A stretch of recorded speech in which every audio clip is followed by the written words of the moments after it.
Vamos falar primeiro com Isabel, depois a gente passa para frente. É o que está no programa? Você quer? É. Olá, pessoal. Vou levantar também, porque, né? Eu acho que quando a mulher encontra um espaço de fala, ela deve se erguer, se levantar e, como eu disse, jamais recusar esse espaço de fala.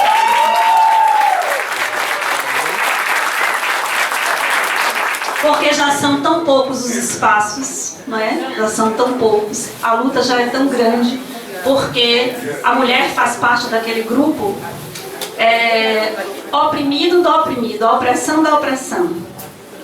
E eu escolhi, para tangenciar a pergunta e a temática, a igualdade, eu escolhi falar sobre o machismo.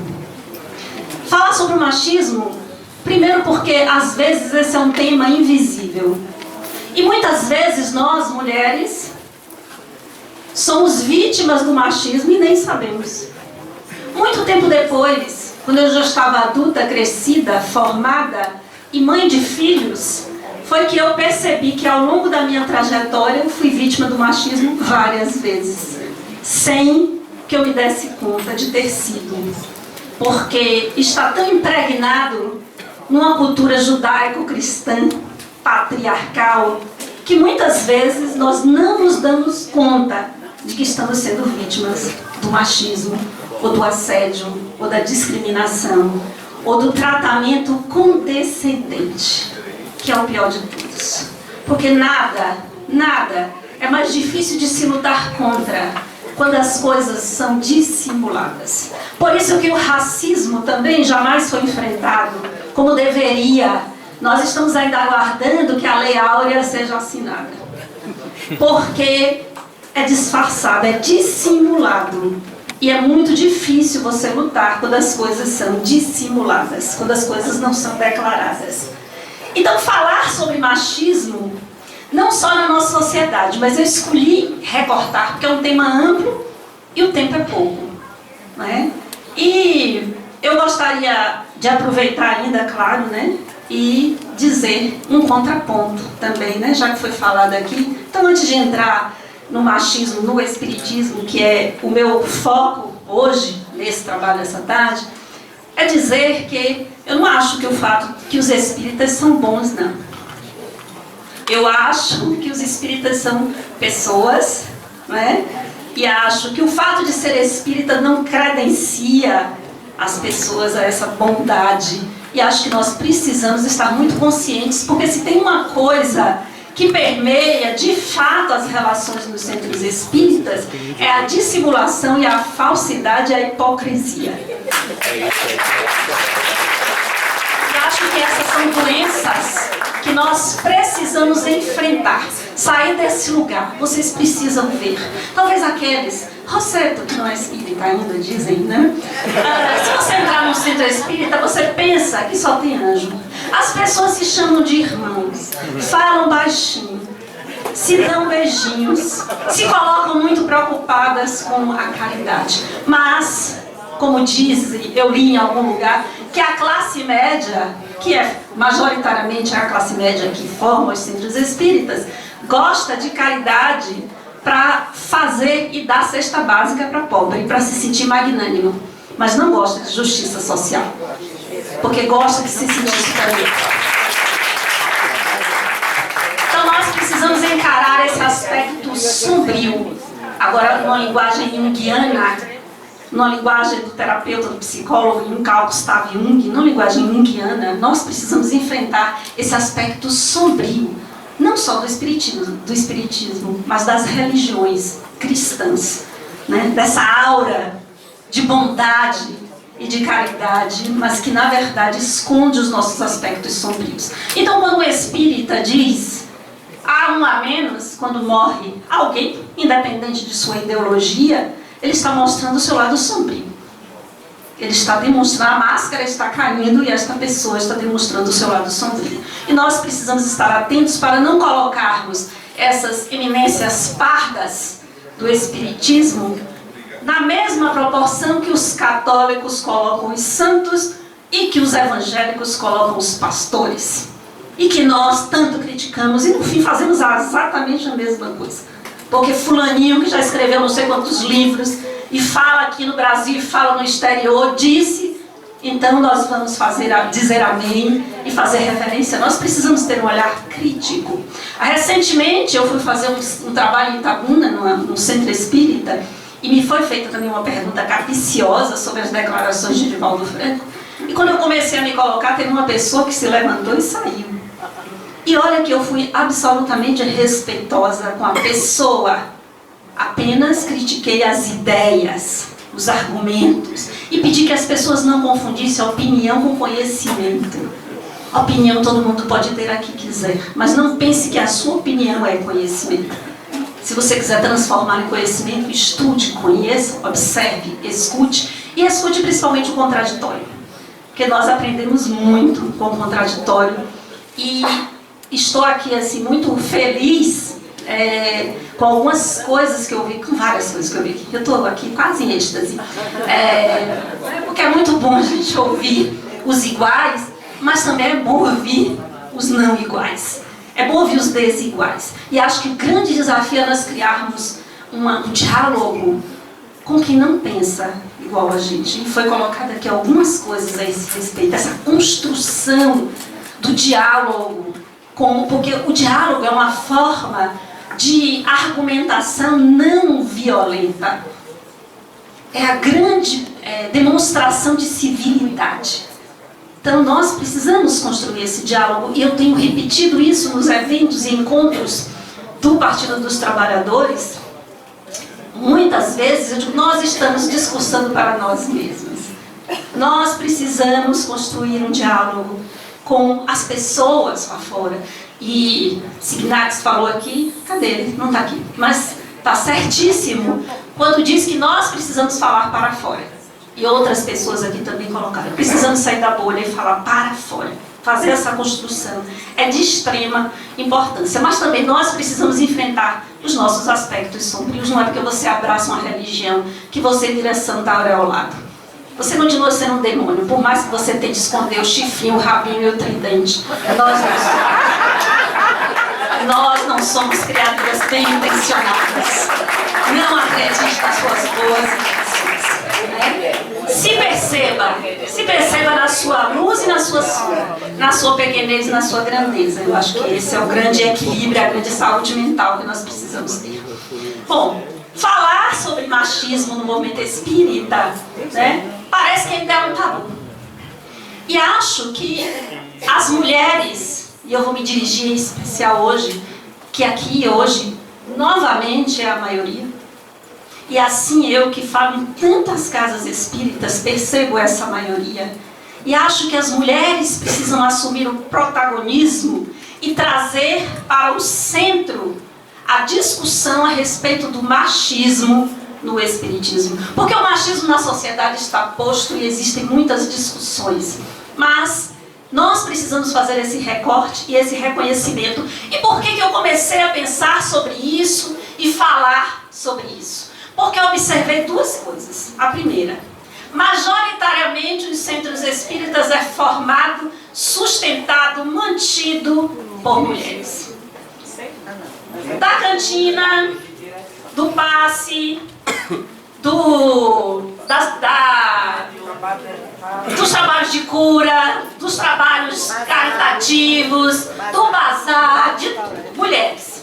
E estranhamente eu comecei a perceber nos folders dos convites para as palestras, os grandes eventos espíritas, essa lógica se inverte.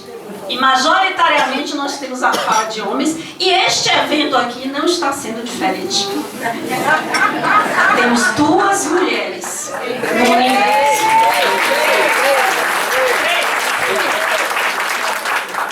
No universo majoritariamente feminino. O que acontece entre esse dia a dia, da formação e da sustentação dos centros espíritas e este lugar de poder no movimento espírita? Porque o lugar de fala é um lugar de poder. Não achem que não, o lugar de fala é um lugar de poder. Por isso eu sempre digo por aí, as mulheres, as lobas dos grupos que eu faço de mulheres, eu digo, se lidere o microfone e não recuse. Se não lidere, tome a força. Mas fala. Se faça ouvir, porque existem questões que são das mulheres e que só nós podemos falar. E por mais que um homem seja progressista e antenado com essas questões, ele não vai enxergar. Nós precisamos falar sobre isso. Nós precisamos falar sobre esse lugar. Porque o movimento espírita, neste momento de polarização, precisa do feminino. Porque é o feminino, eu não estou dizendo a mulher, mas o elemento feminino da psique que une. O elemento eros, de conectividade, é o elemento feminino, da afabilidade, da conectividade, que está sempre disposto a baixar a arma se o outro abaixa também. Esse é o elemento feminino. E nós precisamos assumir esse protagonismo, meninas e meninos. E menina e meninos. E todos. Nós precisamos assumir numa provocação crítica a respeito desse machismo que permeia os centros. Ave Maria! Eu mal comecei! Não. Isso é machismo. Porque a doutrina espírita é eminentemente as bases da doutrina espírita, ou daquilo que trouxeram os espíritos através de Kardec, que aí eu vou abrir um parêntese já para falar sobre isso também. Diz assim, os espíritos não têm sexo. Ou seja, assim, por princípio todo mundo é bissexual. Eu fui falar isso também num curso no centro espírita, tiveram os 3 que foram embora. Se você está com dúvida da sua orientação sexual, não transfira para mim, eu não tenho nada a ver com isso. Porque se o espírito encarna como homem ou como mulher, logo todos nós somos, em princípio, bissexuais. Então, se uma religião, uma filosofia, uma ciência, que o espiritismo se coloca como filosofia, religião e ciência, coloca isso como base, então o machismo não deveria permear as casas espíritas. Entretanto, ele está presente e fortemente presente, como em todas as religiões cristãs. Não vou falar das outras, porque eu desconheço e não vou aqui querer abrir aquilo que eu não conheço, mas as religiões cristãs, elas são fortemente machistas. Elas usam as mulheres para lavar, passar, igual em casa, né? Fazer isso, moer, triturar, picar, ainda somos muito elogiadas por isso. As mulheres são fantásticas. Elas lavam, passam, cozinham, cuidam dos filhos, cuidam da mãe doente, do marido, que não pode ter uma unha encravada, que já está de perna para cima, gritando, né? E aí eu digo, vamos apertar a tecla do dane-se, para ser elegante, né? Porque nós estamos fartas, né? Porque isso é uma armadilha, isso é uma grande armadilha que nos leva à exaustão e nos leva a assumir esse lugar de sermos exploradas alegremente, igual um cachorrinho balançando a caudinha, né? Então, uma religião que se propõe a isso não deveria ser machista, no entretanto ela é no seu nascedor. E aqui eu quero deixar um registro, porque eu andei pesquisando bastante, inclusive pedindo informações, traduções de uma amiga que mora há 35 anos na França. E ela me mandou muito material a respeito de Amélie. Amélie. Quem é que ouviu falar de Amélie? Quem é Amélie? Será que não seria Kardec marido de Amélie? Tá legal, não é? Veja, Amélie é codificadora do Espiritismo, mas ninguém se refere a ela com isso. A obra codificada kardeciana devia ser amelisiana também, se aqui existe essa palavra. Porque ela trabalhou lado a lado, porque ele não teria condições de fazer o que ele fez sozinho. E mais, quando ele desencarna, ela dá continuidade ao trabalho. E se o Espiritismo chega a nós, chega porque ela manteve firme a publicação da Revista Espírita na França. Mas isso não é dito porque os homens, em geral, têm esse hábito de surrupiar as ideias das mulheres.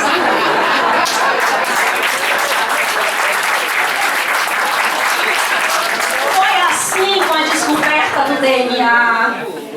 Foi assim com várias outras descobertas.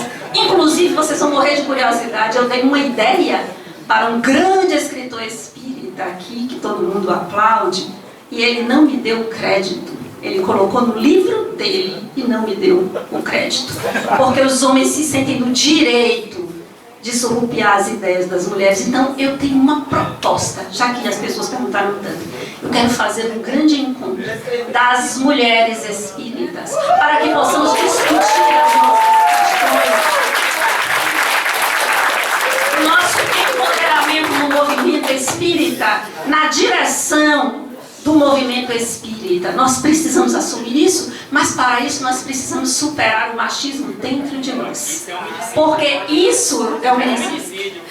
Nós precisamos superar o machismo dentro de nós. Porque as mulheres recusam. O que eu observei também, além desse modelo, dessa lógica de ter maioria mulheres nos centros espíritas e nenhuma, ou quase nenhuma, nos grandes eventos espíritas como palestrante. Outra coisa que eu observei é que quando eu trabalho com grupos, eu divido, claro, pouquíssimos homens, e eu procuro colocar um em cada grupo, quando eu estou dando aula de espiritismo nos centros espíritas. Aí o que acontece? 10 mulheres e um homem. A quem elas dão a palavra para arrebatar do grupo?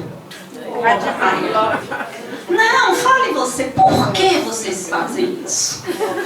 Por quê? Por que vocês fazem isso? Então não esperem que esse espaço seja dado. Esse espaço precisa ser conquistado. E para isso nós não podemos recusar o protagonismo. Precisamos vencer dentro de nós o machismo que nos leva a aceitarmos relacionamentos abusivos em todas as esferas, não apenas nos relacionamentos amorosos. Com o chefe, com o coordenador da doutrinária, com o presidente do centro espírita, que muitas vezes se aproveitam desta posição para assediar sexualmente as mulheres, para envolver afetivamente, manipulando os sentimentos. Nós precisamos estar atentas a isso. Nós precisamos não entrar numa disputa. Eu não estou propondo aqui uma disputa. Eu estou propondo... Eu preciso beber água. Eu estou propondo... Obrigada. Que nós possamos ocupar espaços. E nós podemos fazer isso. Podemos fazer porque somos maioria, né? Então, e precisamos encontrar dentro deste movimento um espaço para que o feminino possa se manifestar. Então estão todas já, desde já, convidadas para esse grande movimento que eu pretendo puxar aqui em Salvador, de um encontro de mulheres espíritas, para que possamos discutir as nossas questões, para que possamos sair deste lugar de quem está esperando permissão. Não espere permissão. Não adianta ficar chorando quando somos oprimidas, porque recebemos mais opressão. Vire a mesa, meta o pé na porta, vá à polícia, faça qualquer coisa, mas não aceite a opressão. Porque o opressor, ele não entende a linguagem da suavidade, nem das lágrimas. Mas ele entende a linguagem da força, do posicionamento, mas essa não é uma luta individual. Isso que nós precisamos entender. O que nós estamos vivendo nesse país, neste momento, é um convite à unidade e ao coletivo. Outro dia, uma amiga me ligou chorando muito com a história da Petrobras, que está sendo desmontada no Norte e Nordeste, e ela é funcionária, e ela estava muito angustiada, e eu disse... A sua angústia individual, o que você precisa é se unir, porque não é um problema para ser enfrentado individualmente. E esse é um grande equívoco que às vezes nós cometemos. E às vezes até nos sentimos impotentes, incapazes e infelizes, porque é algo tão grande que uma pessoa só não pode enfrentar. É momento de unidade, de coletivo, de todos os coletivos. E o coletivo das mulheres. Porque nós sabemos que o feminicídio, que sempre existiu, aumentou muito com esse discurso misógino, machista e violento do atual governo. Nós sabemos o que é viver na insegurança. Os homens não sabem o que é isso. Nós sabemos o que é ter medo de andar na rua. Nós sabemos o que é ter medo de buscar o próprio carro no estacionamento de shopping. Nós sabemos o que é constantemente viver com medo. Vocês sabem o que é isso? Viver com medo. Medo de ser agredida mesmo, medo de ser violentada. Vivemos com medo. E isso é algo que os homens não podem compreender. Ou melhor, eles podem compreender, mas eles não podem viver essa dor, por mais solidários que muitos homens progressistas sejam. Então, meu tempo é quanto aí ainda? Que eu tenho um bocado de história aqui, tá? Deixa eu pescar aqui, tá? Então, é perceptível que o machismo está tão impregnado e faz parte de forma tão poderosa na vida cotidiana das mulheres que elas não percebem e não se dão conta disso. Nós precisamos urgentemente trazer essa discussão para o centro. E nós é que temos que fazer esse movimento.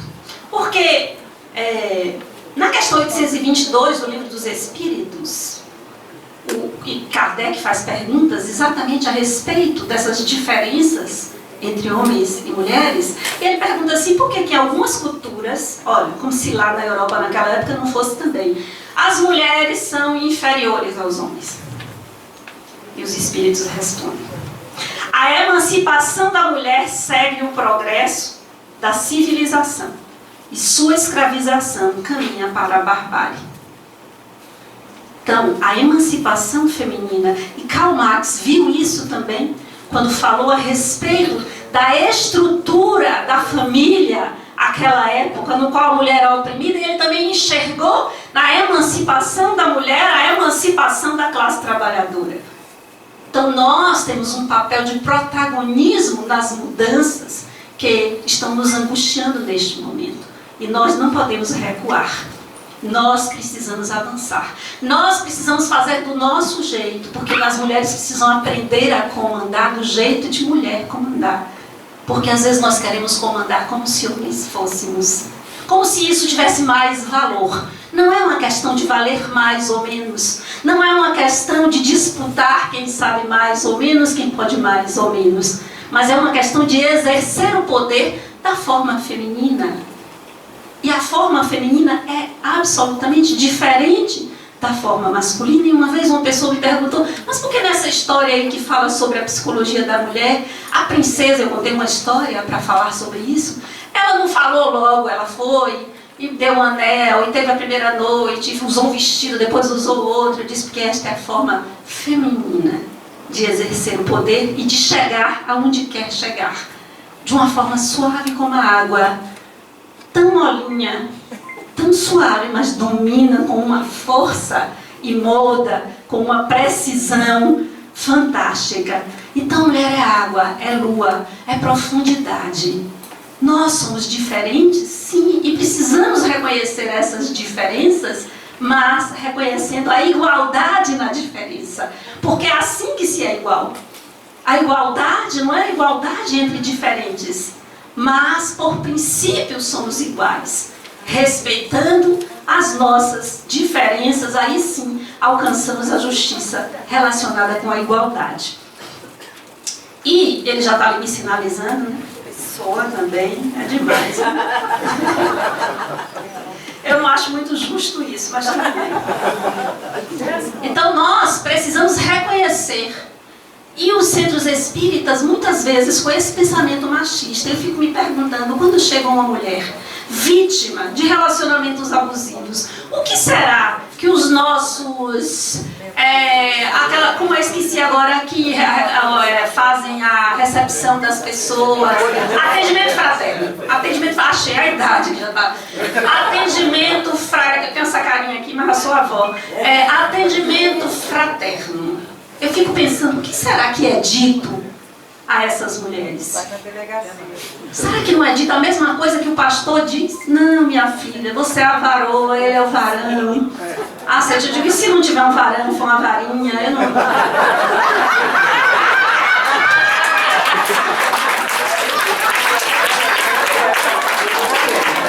Será que nessa cultura machista nós também não colocamos, não, minha filha, você está pagando, é karma. Pai, você precisa ficar nessa relação opressiva, nessa relação abusiva. Ruim com ele, pior sem ele. E tantas coisas que as mulheres ouvem e praticam muitas vezes e ficam. Então nós precisamos trazer isso, porque isso acaba permeando as palestras, o discurso, a forma como os centros espíritas funcionam, o protagonismo, a coordenação, a presidência, a organização. Nós precisamos perder o medo de estar aqui neste lugar. Nós precisamos fazer a nossa voz ser ouvida. E é através de empoderamento das mulheres, porque as mulheres muitas vezes não empoderam as mulheres. As mulheres não votam nas mulheres, votam nos homens. Eu fiquei impressionada. Eu saí candidata a deputada estadual pelo PT o ano passado, e num encontro de mulheres do partido, eu fiz a pergunta inocente: quantas de vocês aqui estão apoiando candidatas? Ninguém levantou a mão. Percebem como o machismo está impregnado na nossa cultura, e nós precisamos começar a refletir e discutir isso e ter um olhar espiritual. Nós precisamos ter um olhar espiritual para os acontecimentos. Se nós queremos uma saída política, religiosa, política, ideológica, social, se nós queremos nos envolver com isso, o olhar espiritual sobre as coisas é fundamental para alargar a compreensão. E por isso, eu escrevi um poema. Viu, querida Ana? Quando você falou em poesia, eu me lembrei que eu escrevi um poema e eu fui pesquei rapidinho, porque eu escrevo os poemas e depois não me lembro. Eu não memorizo, não sou aquela pessoa que tem os poemas na cabeça. E eu me lembrei que eu escrevi um poema quando da morte de Marielle Franco. E fiquei muito pensando nessa questão da voz, da fala, desse lugar de fala e da importância desse lugar de fala. E eu escrevi assim: por Marielle e por todas nós. Minha voz não é minha voz, é a voz de todas nós. Minha voz não é minha voz, é a voz de todas que sofrem caladas a violência feroz. Minha voz não é minha voz, é a voz da menina pequena assediada na esquina. Minha voz não é minha voz, é a voz de Maria, Joana, Joaquina que morrem nas chacinas. Minha voz não é minha voz, é a voz da moça ingênua assediada pelo patrão. Minha voz não é minha voz, é a voz da mãe negra e pobre que perdeu seu menino para a polícia ou para o ladrão. Minha voz não é minha voz, é a voz silenciada da adolescente discriminada porque tem o corpo fora do padrão. Minha voz não é minha voz, é a voz da mulher pobre trabalhando o dia inteiro na casa que não é sua. E à noite não tem descanso, porque a hora é a vez de cuidar da casa que dizem que é sua. Minha voz não é minha voz, é a voz que grita em silêncio, engole o choro e fica no canto, nos corredores do descaso na hora de dar a luz. Minha voz não é minha voz, é a voz da operária que na labuta diária até esquece que é mulher. Minha voz não é minha voz, é a voz da mulher idosa, largada no canto da invisibilidade, porque não soube reter o tempo, que passa para tudo e para todos, mas não pode passar para a mulher. Minha voz não é minha voz, é a voz silenciada, presa na garganta pelo grito violento de que a mulher esperava uma palavra de ternura. Minha voz não é minha voz, é a voz da mulher violentada, muitas vezes dentro de casa, onde diziam que ela estaria resguardada. Minha voz não é minha voz, é a voz da mulher humilhada e envergonhada, como se fosse a culpada. Minha voz não é minha voz, é a voz de tantas Marielles, Vitórias e Marias brutalmente assassinadas por uma sociedade machista, escrota, mergulhada na hipocrisia. Que minha voz continue a correr por todas as mulheres que não podem falar, silenciadas pela violência, e se algum dia a minha voz também for silenciada, que ela continue a ecoar pela voz de outras mulheres, que seguirão lutando, porque nada, nem ninguém vai nos calar. Obrigada.